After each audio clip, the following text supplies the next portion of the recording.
The aircraft was cruising smoothly at 9,000 meters, slicing through the upper layers of the sky with the soft hum of its engines creating a calming rhythm for everyone on board. It had been an uneventful flight so far, the kind passengers appreciated, the kind where people settled into their seats, wrapped themselves in blankets, watched movies, scrolled through playlists, or simply gazed out the windows at the ocean of clouds drifting lazily beneath them. Flight attendants moved gracefully up and down the aisles, serving drinks and soft smiles, while the captain occasionally made gentle announcements that everything was going as planned. There was nothing to suggest that within moments the plane would enter the most terrifying crisis imaginable. Then, without warning, the left engine sputtered with a strange metallic sound, almost like a cough. A few passengers near the wing glanced outside but dismissed it as turbulence. But before anyone could make sense of the noise, the second engine followed, sputtering harder, then choking, and then, silence. Not a normal silence but an eerie, heavy, unnatural silence that swallowed the inside of the aircraft. The constant reassuring roar of the engines that everyone had grown used to vanished in an instant, replaced by a stillness that made the hairs on the back of every neck stand up. For a heartbeat, no one spoke. No one understood. Then the plane shuddered violently as it began to lose lift. The lights flickered, dimmed, then flickered again, casting the cabin into alternating shadows that only heightened the growing sense of dread. A low rumble traveled through the frame of the aircraft, followed by a sudden tilt downward that sent a wave of panic rippling from row to row. People who had been asleep jolted awake in confusion, mothers clutched their children, people grabbed armrests, and conversations turned into gasps of terror. The oxygen masks dropped with a harsh mechanical hiss, swinging wildly from their compartments as passengers cried out in shock. Fear spread quickly and uncontrollably. Some passengers fumbled to secure their masks, their hands trembling too much to tighten the straps properly.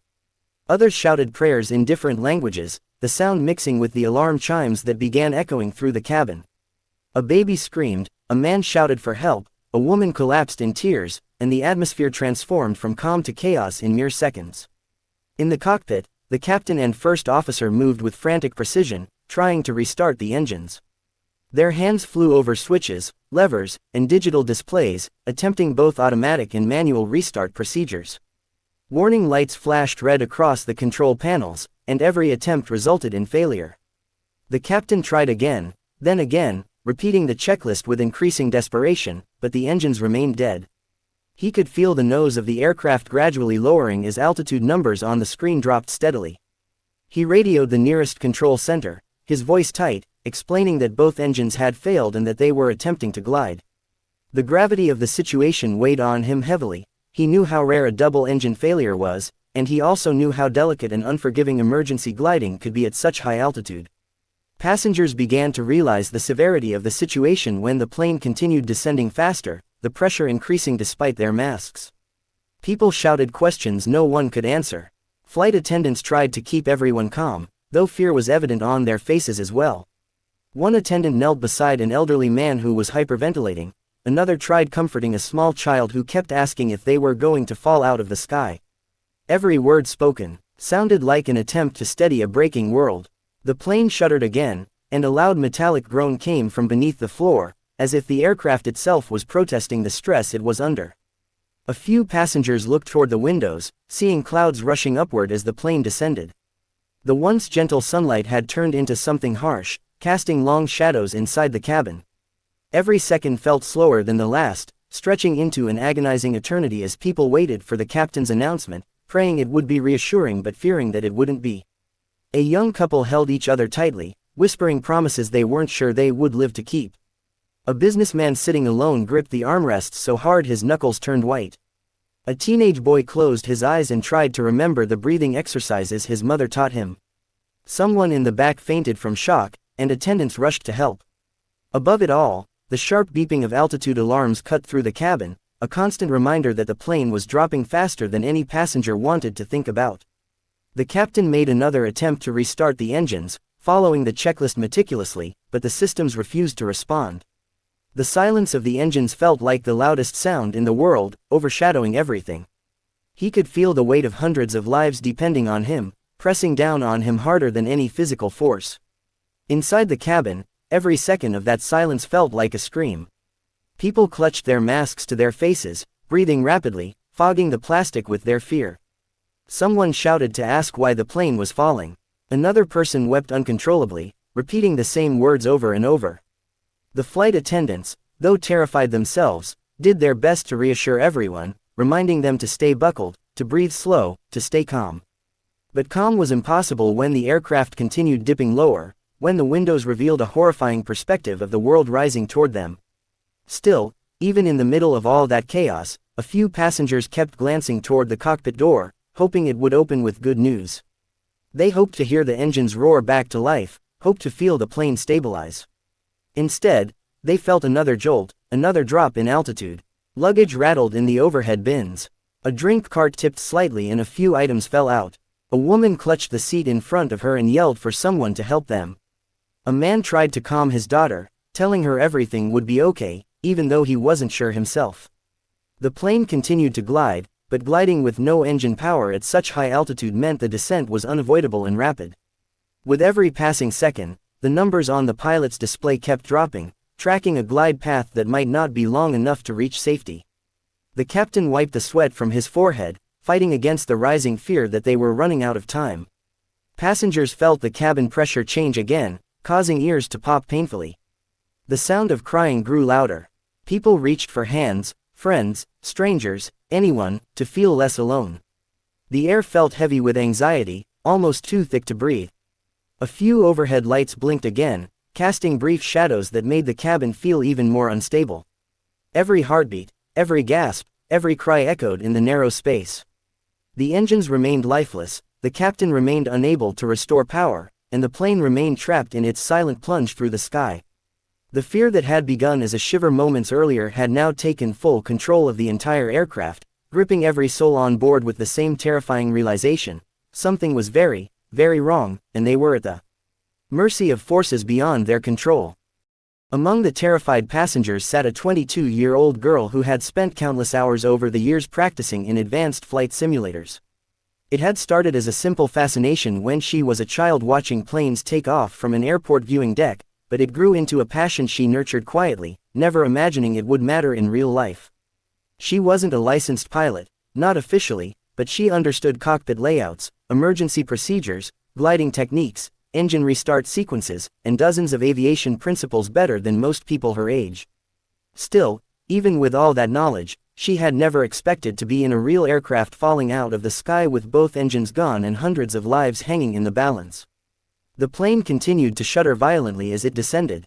She struggled to keep her breathing steady while the chaos around her intensified. Passengers cried, screamed, prayed, and clung to whatever they could. The young girl felt her heart pounding, not just with fear but with something else, an instinctual pull to help, a voice inside her whispering that she could do something, that she shouldn't just sit and wait for disaster. She pressed her palms against the armrests, trying to think clearly through the noise, alarms, and panic. She looked toward the cockpit door, watched it shake slightly with each jolt of the aircraft. Flight attendants hurried past her, giving instructions, helping passengers secure oxygen masks and stay calm. But she could see the fear written all over their faces. The crew was doing everything they could, yet there was something hollow in their eyes, a quiet realization that they were facing a catastrophe none of them were fully prepared for. She knew she couldn't stay in her seat any longer. Her body moved before her mind finished arguing, driven by a mixture of courage, fear, instinct, and the strange clarity that comes in moments when life hangs on the thinnest thread. She unbuckled her seatbelt, the metallic click sounding too loud against the muffled cries around her. A woman next to her grabbed her arm and asked where she was going, her voice trembling, but the girl gently pulled away, whispering that she needed to try something. As soon as she stood, the turbulence hit hard, nearly throwing her into the row ahead. She grabbed seatbacks for support, steadying herself with each step. The aisle felt impossibly long, stretching out like a tunnel as the plane dipped sharply. She kept moving forward even though her legs felt weak, even though fear tried to anchor her in place. The lights flickered again, casting brief flashes of shadow over the faces of terrified passengers watching her pass. A flight attendant nearly collided with her as she hurried toward the back of the plane. The attendant opened her mouth to tell the girl to sit down, but the girl shook her head quickly and said she needed to get to the cockpit. The attendant hesitated, confused and scared, but something in the girl's expression, something firm and urgent, made her pause. The attendant didn't stop her. The plane lurched violently again, causing her to stumble and nearly fall. She caught herself on an armrest, feeling the weight of the aircraft slipping lower through the sky. Every step felt like a fight against invisible hands trying to pull her backward. She kept moving, pushing past people reaching out to her for stability, brushing past shaking passengers desperately clutching their oxygen masks. When she finally reached the front of the cabin, 2 flight attendants were standing outside the cockpit door, arguing softly about what else they could do. They turned sharply when they saw her approaching. One of them held out a hand, telling her the cockpit was off limits, that she needed to return to her seat, but the girl shook her head, breathless, and said in a trembling voice that she had trained for situations like this, that she understood emergency glide procedures, and that she could help. For a moment, the attendants stared at her in disbelief. Their eyes were filled with fear, confusion, and exhaustion. The plane jolted again, and both attendants reached to steady themselves on the wall. In that instant, they realized time was running out. They had no other options. They exchanged a look, a silent, desperate question between them, before one of them slowly nodded. The attendant unlocked the cockpit door with a shaking hand and pushed it open. Inside, the cockpit was a mess of alarms, flashing warnings, and overwhelming tension. The captain and first officer were drenched in sweat, frantically trying to restart systems that refused to respond. Screens glowed with error messages. The air felt thick with dread and pressure. The captain turned toward the doorway with shock when he saw a passenger entering. He started to say she couldn't be there, but she cut him off in a firm but respectful voice, telling him about her flight simulator experience and her knowledge of gliding and emergency restart protocols. She spoke quickly, her voice trembling but determined. She wasn't pretending to be a pilot, she was simply offering the only help she could. The captain hesitated for a breath that felt like an eternity. He looked at the altitude display plummeting. He looked at the dead engine indicators. He looked at the terrified passengers through the partially open door. Then he looked at her, this young girl who shouldn't have been there but who seemed more composed than his own shaking hands. He made a decision that defied every regulation but fit the desperate reality. He gestured for her to sit. She slid into the co-pilot seat, her hands trembling so badly she had to place them on her knees first to steady herself. She took a deep breath, feeling the weight of everything. The cockpit felt cold, despite the sweat on her forehead. She adjusted the headset, her pulse roaring in her ears. The world outside the windshield looked impossibly vast, the clouds rising toward them as the plane continued its powerless descent. The first officer quickly explained the situation, pointing out which systems had failed, how many restart attempts they had made, and how fast they were losing altitude. His words came out rushed and tense, but she listened carefully, absorbing every detail while forcing herself to stay calm. She leaned forward slightly, studying the controls, comparing them to the simulator layouts she had memorized. Everything was familiar but terrifyingly real.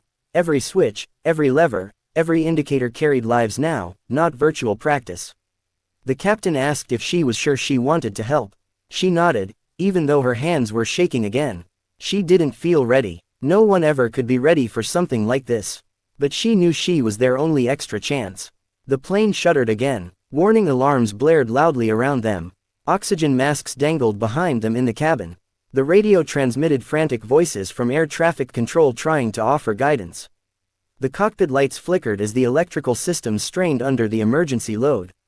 She placed her hands gently on the controls, her fingertips barely touching the cold surfaces. Despite her fear, there was a strange, deep focus settling into her mind, a clarity she had only ever felt during the most intense moments of simulation practice. She remembered glide angles, remembered the feel of controlling a powerless descent, remembered the rhythm of adjusting pitch and monitoring airspeed. It wasn't the real thing, but it was something. Her voice, steadier than she felt, she asked the captain about the current glide ratio and remaining distance to any possible landing zone. He answered quickly, and she calculated the margin in her head. It wasn't good, but it wasn't impossible either, not yet. She inhaled slowly and deeply, letting every lesson, every hour of practice, every instinct sharpen. She pushed her fear into a corner of her mind and prepared to do everything she could to keep them alive. She quickly scanned the controls, her eyes darting across every dial, every flickering indicator, every flashing warning light demanding attention. Her mind raced, pulling information from the deepest corners of memory, trying to sift through years of simulator experience and translate it into decisive, steady action. Her breaths came fast at first, almost shaky, but she forced herself to inhale deeply, grounding her focus. The captain and first officer watched her with a mix of fear, hope, and disbelief, but they gave her space. They had no choice. The aircraft was losing altitude fast, and she was the only new variable in a situation that had resisted every conventional solution. She wrapped her fingers around the yoke, feeling the cold metal vibrate under her palms. The plane trembled as if alive, groaning from the stress of unpowered descent. She knew that panicking wouldn't help. She had practiced emergency glides in simulators countless times, though never in a moment where real lives depended on her. She straightened her back, stabilized her hands, and began adjusting the pitch. She eased the nose slightly upward, just enough to regain a stable glide slope without stalling. The change was delicate, like threading a needle in a storm, but she felt the subtle shift immediately. The aircraft's descent became less erratic, more controlled, like a wild animal gradually responding to a calming voice. A deep shudder passed through the frame as the airflow adjusted, but the violent shaking that had terrified the passengers moments before began to soften. The cabin behind her grew quieter, not silent, never silent, but the frantic cries dimmed just enough to signal that people were feeling a slight difference. Passengers clinging to their armrests sensed that the free fall sensation had lessened. Mothers pulled their children closer, whispering soothing words. Older passengers, frozen in fear, blinked in confusion as the plane gradually stopped jolting downward like a dropped stone. She knew she needed communication. She grabbed the radio headset and pressed the button to speak, her voice trembling for the first second before she forced it to steady. She called the nearest air traffic control sector, identifying the flight number and urgent status. Controllers on the other end sounded momentarily confused. Her voice was younger than they expected, but they quickly adjusted and began guiding her. They confirmed the aircraft's altitude and descent rate, and she gave them the approximate glide angle she was holding. They asked who she was, and she answered simply that she was assisting the flight crew. There was no time for explanations. The captain watched her closely, ready to intervene if needed, but he was also studying her movements, noticing the oddly precise confidence behind her trembling hands. He saw how she adjusted the trim, how she monitored the airspeed, how she kept her eyes moving rapidly across multiple displays without freezing up. It reminded him of cadet pilots he had trained once, except she was calmer than many of them were in stressful drills. The first officer quietly updated ATC with their remaining altitude while she continued stabilizing the glide. She leaned forward slightly, scanning the altimeter and adjusting the yoke a few millimeters at a time. Each movement carried weight, each choice influenced hundreds of lives. But she didn't think of that. She only thought of airflow, pitch control, speed, drag, lift, the basic principles that mattered most when everything else failed. She remembered reading once that an aircraft is still an aircraft even without engines, it just becomes a glider. And she clung to that thought now like an anchor. Inside the cabin, passengers began to lift their heads cautiously. The shaking had eased just enough to let them breathe without choking on fear. Some looked around, confused at the sudden change. A few whispered to each other, wondering if the engines had restarted. A mother quietly kissed her toddler's forehead. A man who had been gripping his seat with white knuckles loosened his fingers just a little. The flight attendants, though still terrified, sensed the difference and started encouraging passengers again, urging them to stay calm and breathe deeply. Back in the cockpit, she adjusted the flaps just a fraction, countering a sudden downdraft that threatened to unbalance the plane. She felt the shift instantly and compensated smoothly. The captain shot her a surprised glance. That adjustment had been almost instinctual, the kind made only by someone with deep familiarity with aircraft behavior. She didn't look back at him. She kept her eyes fixed on the instruments and the horizon outside the windshield. Air traffic control returned with updated glide calculations. The nearest possible runway was distant but not unreachable, if they maintained their current descent angle and speed perfectly. Any mistake, any sudden drop, any loss of lift could make the attempt impossible. She acknowledged the instructions with a steady voice, even though her heart hammered against her ribs like it wanted to break free. She gently pushed the nose slightly downward to increase airspeed before leveling out again. The wings sliced through the air more steadily now, catching currents instead of being tossed by them. She imagined the airflow lines across the wings, the invisible forces keeping them aloft. Her mind visualized diagrams she had studied, angles she had memorized, and she fought to align them with the real sensations vibrating through the cockpit. Every second required a decision. Every second took strength. She kept talking to ATC, her voice growing clearer each time. They guided her toward the safest glide path, while she gave them constant updates on altitude and attitude. The captain monitored the systems beside her, informing her of fuel levels, hydraulic pressure, and electrical power remaining. Some systems were failing, and she knew she needed to work faster. The longer the plane stayed in this powerless glide, the more crucial systems would degrade. The passengers could feel the descent becoming smoother. The gut-dropping sensation faded into something steadier, more like a controlled downward drift than a plunge. People began to lower their hands from their faces. Some whispered prayers of gratitude. Some dared to look out the windows again. They saw clouds drifting rather than racing, saw the world below not rushing upward but appearing in slow, manageable pace.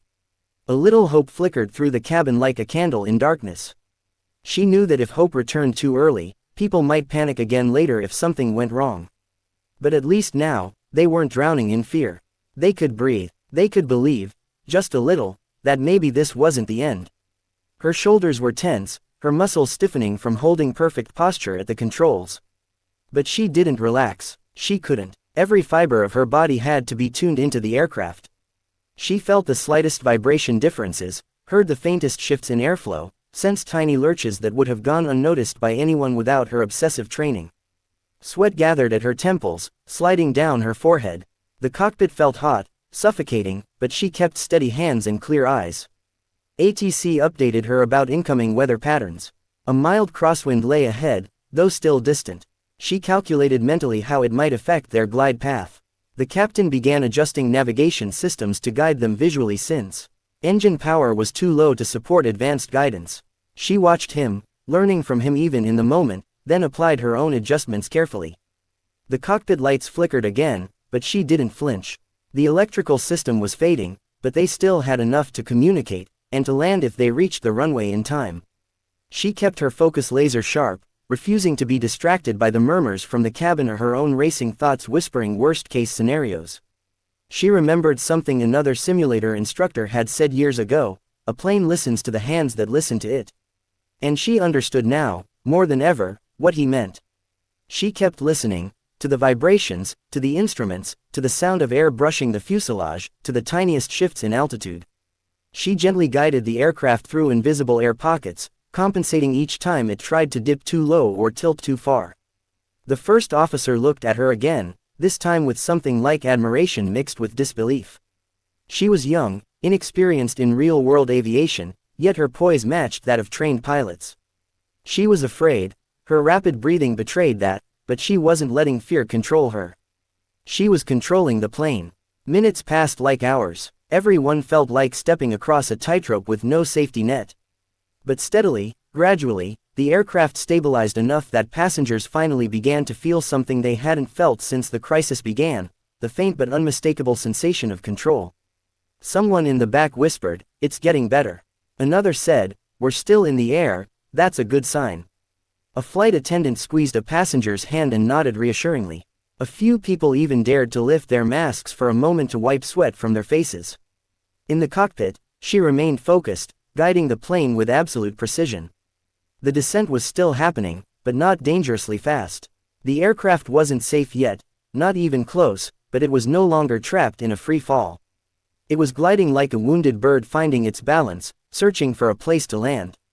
Hope grew slowly, cautiously, as the controlled glide continued, and she held onto that hope with every breath, every movement, every ounce of strength she had left. She had taken control of a falling aircraft, and for the first time since the engines died, survival didn't feel impossible.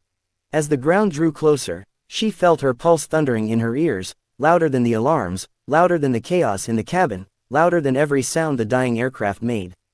The runway was still distant, but it was visible now, a thin, dark strip cutting across the landscape far below, a lifeline stretching out toward them like a final chance at survival. She locked her eyes onto it, refusing to blink, refusing to let fear blur even a fraction of her focus. The altimeter numbers continued dropping, too fast at times, too slow at others, each second testing her ability to keep the glide stable and precise. She inhaled deeply, letting the air fill her lungs and steady her nerves, even though her hands trembled violently around the controls. The crosswinds hit them harder as they descended into lower airspace. The aircraft shuddered with each gust, tilting just enough to threaten the fragile balance she had managed to create. She tightened her grip and gently countered the drift, guiding the plane back toward alignment with the runway. Her arms felt heavy, tense from the intense control she had maintained for so long. Every muscle in her forearms burned, but she didn't loosen her hold for even a moment. The captain monitored her movements, occasionally calling out altitude markers or system warnings, but he never touched the controls unless absolutely necessary.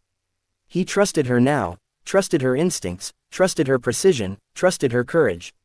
The first officer radioed air traffic control again, confirming their position and approach. Controllers scrambled on the other end, clearing the entire airfield, instructing all ground vehicles to remain still, alerting rescue crews, and making sure the emergency runway was ready. Everyone on the ground knew they were watching a miracle attempt unfold. A powerless plane with hundreds of souls aboard was gliding toward them, guided by a young woman who should have been just another passenger but had instead become the final hope keeping the aircraft in the sky. The closer they came, the rougher the winds became. The plane tilted left sharply, sending a jolt through the cabin and triggering panicked cries. She reacted instantly, adjusting the ailerons to correct the roll, keeping the wings level even when the atmosphere tried to rip them off balance. Her breath shook, sweat running down her temples, but she pushed through the fear. She kept her eyes on the runway, refusing to let it slip from her sight even for a heartbeat. The alarms screamed again, warnings about altitude, warnings about hydraulic pressure, warnings about speed. The cockpit felt like a battlefield of red lights and desperate beeping. But she forced herself to block out everything that wasn't essential. Her world narrowed to three things: the runway ahead, the yoke in her hands, and the knowledge that hundreds of lives depended on her making the right choices in the next few minutes. The aircraft dipped too low for a brief moment, and she quickly corrected the pitch. If she pulled up too sharply, they would stall. If she didn't pull up enough, they would hit the ground before the runway. There was no margin for error left.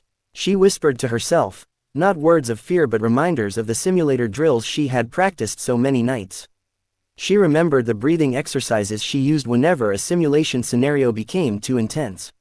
She steadied herself with those memories now, drawing strength from every hour she had spent learning how to fly a plane she never dreamed she would actually touch. As they approached the runway threshold, the passengers inside felt the sudden change. Some sensed the altitude drop and began crying harder. Others looked out the windows and saw the rapidly approaching ground, telling themselves silently that they just needed one more minute, one more chance. A father clutched his wife's hand, promising her they would make it. A teenage girl whispered prayers she hadn't spoken in years. A little boy peered through the gap between the seats and said the sky looked like it was falling. But even through all the fear, there was a thread of hope, thin, fragile, but unmistakable, because the plane wasn't crashing out of control anymore.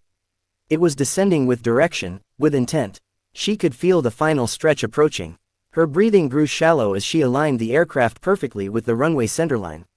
The glide angle had to be flawless now. She pulled the nose up slightly, feeling the aircraft respond sluggishly due to the lack of engine thrust. The captain called out the final altitude numbers: 50 feet, 40 feet, 30. Her heartbeat matched each call, pounding with each descending meter. The wheels were almost touching the ground when a sudden crosswind slammed into the aircraft from the right. The plane swayed sharply, threatening to veer off course. She gasped, tightening her grip and quickly adjusting the rudder to compensate. The aircraft drifted, then corrected, but the runway was sweeping beneath them too fast now. Her hands moved faster than thought, instinct, training, pure adrenaline guiding her in the last impossible seconds. She pulled back gently, too hard and they'd bounce, too soft and they'd hit nose first. The controls vibrated violently under her fingers. The runway surged upward. For a split second, everything felt suspended in time, like the world had stopped breathing with her. Then the wheels hit. The first impact was harsh, jarring through the entire frame of the aircraft.